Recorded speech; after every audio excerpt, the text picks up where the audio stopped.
বিষ্ণু বলেছেন এই আল হাইয়ুল কাইয়ুম এটা হচ্ছে ইসমে আজম। এটা কি? যে ইসমে আজম দিয়ে দোয়া করলে আল্লাহ দোয়া কবুল করে, আল্লাহর কাছে কিছু চাইলে আল্লাহ দেয়।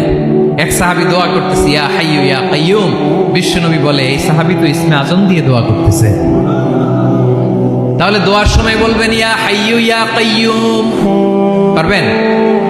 বলেন ইয়া হাইয়ু ইয়া কাইয়ুম। আল্লাহর এই দুটো নাম ধরে ধরে আল্লাহরে ডাকবেন, তাইলে ওই দোয়া কবুল। পারা যাবে? বিশ্বনবী দোয়াতে বলতেন ইয়া হাইয়ু ইয়া কাইয়ুম বিরহমাতিকা আস্তাগীথ আসলিহ লি শা'নি কুল্লাহু ওয়া লা তাকিলনি ইলা নাফসি তারফাতা আইন।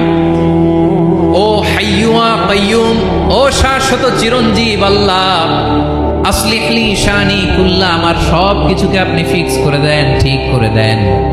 এক পলকের জন্য, এক চোখের পলকের জন্য আমার কোনো কাজ আপনি আমার উপর